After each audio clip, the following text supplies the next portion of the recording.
اعوذ باللہ من الشیطان الرجیم بسم اللہ الرحمن الرحیم الحمد للہ رب العالمین والصلاة والسلام علی اشرف الانبیاء والمرسلین واہل بیتہ الطیبین الطاہرین المعصومین، اما بعد۔ سورہ مبارکہ آل عمران آیت نمبر 174 سے آیت نمبر 180، 174 سے 180۔ بسم اللہ الرحمن الرحیم۔ فانقلبوا بنعمة من اللہ وفضل لم يمسسهم سوء واتبعوا رضوان اللہ واللہ ذو فضل عظیم۔ انما ذلكم الشیطان يخوف اولیاءه فلا تخافوهم وخافون ان كنتم مؤمنین۔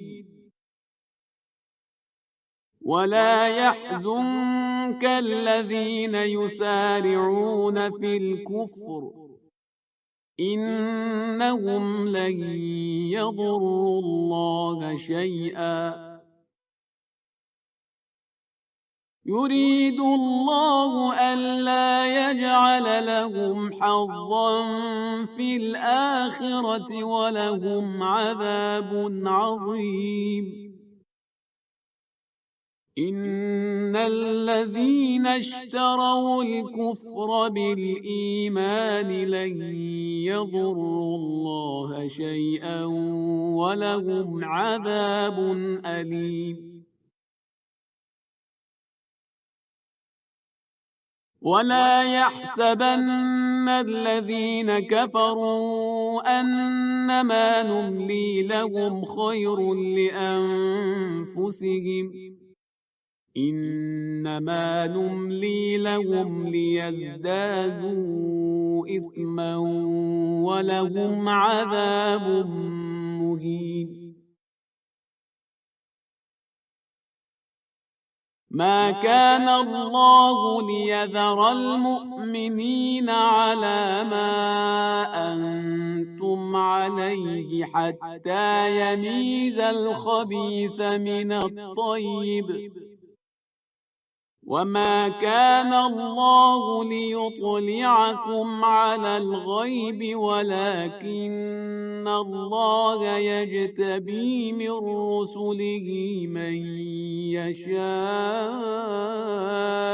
فآمنوا بالله ورسله وَإِن تُؤْمِنُوا وَتَتَّقُوا فَلَكُمْ أَجْرٌ عَظِيمٌ۔ وَلَا يَحْسَبَنَّ الَّذِينَ يَبْخَلُونَ بِمَا آتَاهُمُ اللَّهُ مِنْ فَضْلِهِ هُوَ خَيْرًا لَهُمْ بَلْ هُوَ شَرٌّ لَهُمْ سيطوقون ما بخلوا به يوم القيامة ولله ميراث السماوات والأرض والله بما تعملون خبير۔ گزشتہ صفحے کی آخری آیت میں ہم غزوہ حمرہ الاسد کے بارے میں یہ پڑھ چکے کہ جو احد میں زخمی ہوئے تھے انہی کو کال کیا گیا اور ان سے کہا گیا کہ وہ ایک مرتبہ پھر میدان میں آئے تاکہ جو مشرکین ابو سفیان کی سرکردگی میں مدینہ منورہ پر حملہ کرنے کا ارادہ رکھتے تھے ان لوگوں کو جواب دیا جا سکے۔ عملی طور پر لڑائی کی نوبت نہیں آئی اور ان لوگوں کو جو خوف دلایا جا رہا تھا اس کے جواب میں انہوں نے یہی جملہ کہہ دیا کہ ہمارے لیے اللہ کافی ہے ونعم الوکیل، اور وہ بہترین کارساز ہے، وہ ہمارا بہترین وکیل ہے۔ پھر یہاں سے اس صفحے کی بات شروع ہوتی ہے کہ یہ لوگ پھرے اللہ کی عنایت سے اور اللہ کے فضل سے اس طرح سے کہ انہیں برائی نے چھوا بھی نہیں، یعنی کوئی زحمت انہیں مزید نہیں ہوئی، میدان میں آئے، یہ تو ان کی بڑی بات ہے۔ اور اسی کی تعریف ہو رہی ہے کہ واتبعوا رضوان اللہ، کہ انہوں نے اللہ کی خوشنودی کا اتباع کیا. ہم اس سے پہلے یہ پڑھ چکے ہیں آیت نمبر 162 میں کہ وہ جنہوں نے اتباع کیا اللہ کی خوشنودی کا اور وہ جو اللہ کی غضب میں گرفتار ہوئے، یہ دونوں برابر نہیں ہو سکتے، یہ دونوں ایکول نہیں ہو سکتے، اور جو اللہ کی ناراضی میں اور غصے اور غضب میں گرفتار ہے ان کا ٹھکانہ جہنم ہے. تو یہاں پر واضح کہا جا رہا ہے کہ یہ وہ افراد ہیں کہ جنہوں نے اللہ کی خوشنودی کا اتباع کیا اور اللہ صاحب فضل عظیم ہے.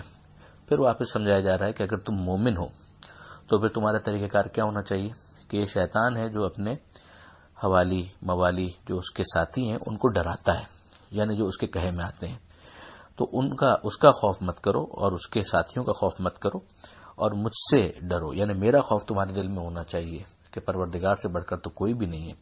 مگر یہ سب کس صورت میں؟ اگر تم مومن ہو، اگر تمہارا ایمان ہے. پھر جو اگلی آیت ہے اس میں پیغمبر اکرم صلی اللہ علیہ وآلہ وسلم سے خطاب ہو رہا ہے کہ اے حبیب، یہ جو کفر میں تیزی کے ساتھ آگے بڑھ رہے ہیں ان کا آپ کو رنج نہ ہو، یہ رنج کا باعث نہ بنے آپ کے لیے. یہ لوگ اللہ کو کوئی نقصان ہرگز نہیں پہنچا سکتے. اللہ نے ان کے بارے میں طے کر لیا ہے کہ ان کا آخرت میں کسی قسم کا کوئی حصہ نہ ہو اور ان کے لیے عذاب عظیم ہے. اب آپ اس کو اس طرح سے سمجھیے کہ وہ رسول صلی اللہ علیہ وآلہ وسلم جنہیں کفار اور مشرکین کے ایمان نہ لانے سے اتنا صدمہ ہوتا تھا کہ قرآن مجید کی آیت ہے کہ لعلک باخع نفسک علی آثارہم ان لم یؤمنوا بہذا الحدیث اسفا، کہ آپ اے حبیب معلوم یہ ہوتا ہے کہ جان دے دیں گے اس افسوس میں کہ یہ لوگ ایمان نہیں لاتے. تو آپ اندازہ کر سکتے ہیں کہ انہیں خود مسلمانوں میں سے ان اشخاص کے کفری اقوال اور افعال کا جو اسلامی تقاضوں کے خلاف ہیں جتنا صدمہ ہوتا کم تھا. تو پیغمبر اکرم صلی اللہ علیہ وآلہ وسلم اس بات کا اظہار بھی فرماتے اور مناجات کے اندر پروردگار عالم سے راز و نیاز بھی کرتے اور دعائیں بھی مانگتے. تو پروردگار عالم نے گویا یہاں پر پیغمبر اکرم کو ایک تسلی دی ہے کہ حبیب آپ بالکل بھی غم نہ کریں، آپ پریشان نہ ہوں. آگے پروردگار عالم نے یہ تبصرہ کیا کہ یقیناً وہ لوگ کہ جنہوں نے ایمان کے بدلے کفر کو خرید لیا، یعنی ایک ان کے پاس آپشن تھا کہ وہ ایمان لیں، دوسرا آپشن تھا کہ وہ کفر لیں، انہوں نے کفر لیا. اور وہ بھی افراد کہ جو بظاہر مومن ہونے کے بعد پھر اپنے ایمان کو ترک کر دیتے ہیں اور اس کو کمپرومائز کرتے ہیں، تو گویا انہوں نے ایمان چھوڑ کر کفر لے لیا. یہ ہرگز اللہ کو نقصان نہیں پہنچا سکتے، ان کے لیے دردناک عذاب ہے. اگلی آیت کے اندر پروردگار عالم فرماتا ہے کہ لا یحسبن الذین کفروا، کافر یہ نہ سمجھیں کہ ہم جو ان کی رسی دراز کر رہے ہیں، انما نملی لہم، جو ہم ان کو مہلت دے رہے ہیں، خیر لانفسہم، تو یہ ان کے لیے بہتر ہے. تو بظاہر اگر ایک شخص ہے اور وہ نفاق کے ساتھ کفر کے ساتھ اس دنیا کے اندر عیاشی کر رہا ہے، بڑی بڑی حرام مال کے ذریعے اس نے کوٹھیاں بنا لی ہیں اور مظلوموں کے اوپر ظلم کر کے ان کے مال کو غصب کر لیا ہے اور بظاہر بڑی عیاشانہ وہ زندگی گزار رہا ہے، تو اس کے اس ظاہری شو آف کو دیکھ کر نہ وہ نہ کوئی دوسرا یہ سمجھے کہ یہ ان کے لیے بہتر ہے. انما نملی لہم لیزدادوا اثما، یہ ہم ان کی جو رسی دراز کر رہے ہیں یہ اس لیے کہ ٹھیک ہے وہ اور زیادہ گناہ کر لیں. جو مہلت ہے وہ جب مکمل ہو جائے گی اور رسی جب کھینچی جائے گی تو پھر اس کا نتیجہ کیا ہوگا؟ وَلَهُمْ عَذَابٌ مُهِينٌ، کہ ان کے لیے پھر ذلیل کرنے والا عذاب ہوگا. یہ ذہن میں رکھنے والی بات ہے کہ جناب زینب کبریٰ سلام اللہ علیہا، حضرت علی علیہ السلام اور جناب سیدہ سلام اللہ علیہا کی دختر اور پیغمبر اکرم صلی اللہ علیہ وآلہ وسلم کی نواسی اس بی بی زینب نے لہجہ علی میں جو خطبہ دیا تھا دربار یزید میں، تو وہاں اس آیت سے استدلال کیا تھا جناب زینب سلام اللہ علیہ نے، اور یزید کو مخاطب کر کے یہ آیت پڑھی تھی. اور اس کا سیاق اور سباق بھی بالکل واضح ہے کہ اس وقت یزید جو تھا وہ اپنے اقتدار کے نشے میں مست تھا اور جناب زینب سلام اللہ علیہ نے اس ظاہری شو آف کو اس آیت کے ذریعے سے کاؤنٹر کیا تھا اور اس کا مقابلہ کیا تھا. پھر پروردگار عالم اگلی آیت کے اندر یہ ارشاد فرماتا ہے، اور یہ بھی بہت اہم آیت ہے، کہ ما کان اللہ لیذر المؤمنین علی ما انتم علیہ، کہ اللہ مسلمانوں کی جماعت کو یوں جیسے تم ہو چھوڑنے والا نہیں ہے، حتی یمیز الخبیث من الطیب، جب تک کہ ناپاک کا پاک سے امتیاز نہ کرے. یہاں پروردگار عالم نے بہت واضح طور پر یہ ارشاد فرمایا ہے کہ اس دور میں مسلمانوں میں پاک بھی تھے اور ناپاک بھی. ایک تو سنت پروردگار سمجھ میں آتی ہے کہ اسی طریقے سے رہتا ہے، مگر خاص طور پر اس زمانے میں مخاطب کر کے یہ کہنا تو واضح کرتا ہے کہ بالکل کوئی آئیڈیل سچویشن نہیں تھی، اور اس سے یہ بھی معلوم ہو گیا کہ ایسی صورتیں پیدا ہوں گی کہ ان کے درمیان امتیاز ہو جائے۔ اب اگر آپ غور کریں، یعنی بہت احتیاط کے ساتھ مگر بہت محتاط الفاظ میں، کہ پروردگار عالم ہر ایک کو ایک ہی لکڑی سے ہانکنے کے لیے تیار نہیں ہے، کہ سبھی حضرت ہوں، سبھی رضی اللہ عنہ ہوں، سبھی عدول ہوں، سبھی کی اقتدا باعث نجات ہو۔ اگر ایسا ہوتا تو خالق کو اس خبیث اور طیب میں امتیاز پیدا کرنے کی ضرورت ہی کیوں ہونا چاہیے تھی؟ پھر یہ بھی اعلان ہو گیا کہ اس امتیاز کے یہ معنی نہیں ہے کہ صاف صاف ان آدمیوں کے ناموں کا عوام کے لیے اعلان کر دیا جائے،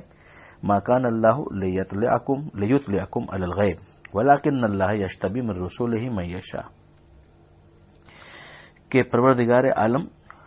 سب کو اس غیب پر مطلع کر دے گا۔ پھر یہ امتیاز کیوں ہوگا؟ اسی طرح جیسے جنگ احد میں سختی پیش آئی اور دو قسم کے کردار سامنے آ گئے، بس یوں ہی اس کے بعد بھی دور رسول میں اور پھر رسول کے بعد ایسے امتحانی مواقع پیش آتے رہیں گے جن میں کردار کے فرق سے یہ امتیاز ہوتا رہے گا کہ کون خبیث ہے اور کون طیب۔ تو اب ظاہر ہے کہ مقصد الہی جو اس امتیاز خبیث و طیب سے وابستہ ہے،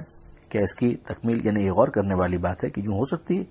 کہ ہم یہ کہہ دیں کہ صدر اسلام کے واقعات پر اب تبصرہ نہیں ہونا چاہیے تاکہ کہیں کچھ مقدس افراد سے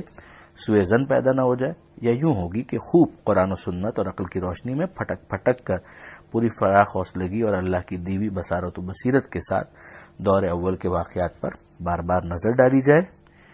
اور کردار کے جو مرقع سامنے آتے جائیں انہی سے یہ امتیاز محسوس کرنے کی کوشش کی جائے کہ کون اتباع کے مستحق ہیں اور کون بچنے کے لائق۔ اور یہی بچنا یعنی ان لوگوں کے اتباع کے خطرات کو پیش نظر رکھنا اس محل پر وہ ہے جسے کہا جا رہا ہے کہ تم ایمان پر قائم رہو اور بچتے رہو۔ یہ جو کہا گیا کہ فآمنوا باللہ ورسولہ، ایمان لاؤ اللہ پر اور اللہ کے رسولوں پر، وَإِن تُؤْمِنُوا وَتَتَّقُوا فَلَكُمْ أَجْرٌ عَظِيمٌ، اور اگر تم ایمان لاؤ گے اور تقوی اختیار کرتے رہو گے یعنی بچتے رہو گے تو تمہارے لیے پھر اجر عظیم ہے۔ اب ظاہر ہے کہ پیغمبر اکرم کو جب مطلع کیا جا رہا ہے، سب سے بڑے پیغمبر تو یہی ہیں، تو پیغمبر اکرم کو جب مطلع کیا جا رہا ہے تو پیغمبر اکرم کے فرامین کے اوپر ہمیں دھیان دینا ہوگا کہ وہ کس کا کس طرح سے تعارف کروا رہے ہیں، کس کو پیغمبر اکرم کل ایمان کہہ رہے ہیں، کس کو پیغمبر اکرم ثقلین میں شمار کر رہے ہیں، کس کو قرآن مجید کا ہم ردیف قرار دے رہے ہیں، تاکہ ہمارے لیے معیار بالکل واضح ہو جائے کہ یہ پاکیزہ ترین افراد ہیں اور یہ قابل اتباع ہیں، اور ان کے مقابلے میں اگر کوئی آ جائے تو پھر وہ ظاہر ہے کہ قابل اتباع نہیں رہے گا۔ غور کرنے کے لیے اتنا بہت ہے۔ پھر اس کے بعد جو اگلی آیت ہے جو اس صفحے کی آخری آیت ہے، اس میں پروردگار عالم نے ان لوگوں کا ذکر کیا ہے کہ جو بخل کرتے ہیں، کہ گمان نہ کریں وہ لوگ جو بخل کر رہے ہیں اس چیز میں جو اللہ نے انہیں اپنے فضل سے عطا کی ہے، یہ ان کے لیے بہتر ہے بلکہ یہ ان کے لیے برا ہے۔ سَيُطَوَّقُونَ مَا بَخِلُوا بِهِ يَوْمَ الْقِيَامَةِ، جس چیز کو یہ بخل کے ذریعے سے روک رہے ہیں یعنی نہیں دے رہے خدا کی راہ میں، وہی ان کے گردن کا طوق بن جائے گا قیامت کے دن، اور اللہ ہی کے لیے ہے آسمانوں اور زمین کی میراث، اور اللہ جو تم عمل کرتے ہو اس کی خبر رکھتا ہے۔ یعنی بالآخر تو یہ سب دیا ہوا بھی خدا ہی کا تھا اور آخر میں خدا ہی کا رہے گا۔ یہ تو درمیان میں محدود وقت کے لیے انسان کو اختیار دیا گیا تھا اور اس سے